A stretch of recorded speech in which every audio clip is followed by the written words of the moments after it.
ಇದು ಚಿಕ್ಕಬಳ್ಳಾಪುರ ತಾಲೂಕಿನ ದೊಡ್ಡಪೈಲಗುರ್ಕಿ ಬಳಿಯ ರಾಷ್ಟ್ರೀಯ ಹೆದ್ದಾರಿ 44ರ ದೃಶ್ಯ. ವೇಗವಾಗಿ ಬರುತ್ತಿದ್ದ ಎಪಿಎಸ್ಆರ್ಟಿಸಿ ಬಸ್ ಮುಂದೆ ಸಾಗುತ್ತಿದ್ದ ಟ್ರಕ್ಗೆ ಡಿಕ್ಕಿ ಹೊಡೆದಿದೆ.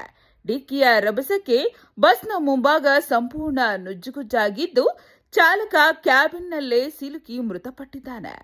ಅಪಘಾತದಲ್ಲಿ ಬಸ್ನಲ್ಲಿದ್ದ ಬೆಂಗಳೂರಿನ ಕಲ್ಯಾಣ ನಗರ ನಿವಾಸಿ ಆರ್ ಉಮಾಕಾಂತರಾವ್ ಕೂಡ ಸ್ಥಳದಲ್ಲೇ ಸಾವನ್ನಪ್ಪಿದ್ದಾರೆ.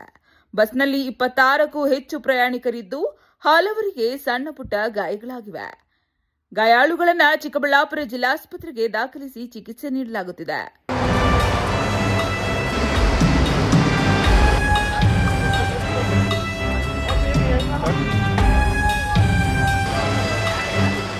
ಇನ್ನು ಘಟನೆಯ ಮಾಹಿತಿ ತಿಳಿಯುತ್ತಿದ್ದಂತೆ ಪೆರೇಸಂದ್ರ ಠಾಣೆ ಪೊಲೀಸರು ಸ್ಥಳಕ್ಕೆ ಧಾವಿಸಿ ರಕ್ಷಣಾ ಕಾರ್ಯ ಕೈಗೊಂಡರು. ಬಸ್ಸಿನಲ್ಲಿ ಸಿಲುಕಿದ್ದ ಚಾಲಕನ ಮೃತದೇಹವನ್ನ ಕ್ರೇನ್ ಸಹಾಯದಿಂದ ಹೊರತೆಗೆದರು. ಮೃತ ಚಾಲಕನನ್ನ ಕರ್ನೂಲ್ ಡಿಪೋದ ಲಕ್ಷ್ಮಣ ಎಂದು ಗುರುತಿಸಲಾಗಿದೆ. ಅಪಘಾತದ ಬಳಿಕ ಬಸ್ ಮತ್ತು ಟ್ರಕ್ ರಾಷ್ಟ್ರೀಯ ಹೆದ್ದಾರಿಯ ಮಧ್ಯದಲ್ಲೇ ನಿಂತಿದ್ದರಿಂದ ವಾಹನಗಳ ಸಾಲು ನಿರ್ಮಾಣವಾಗಿ ಕೆಲಕಾಲ ಸಂಚಾರ ಅಸ್ತವ್ಯಸ್ತಗೊಂಡಿತ್ತು.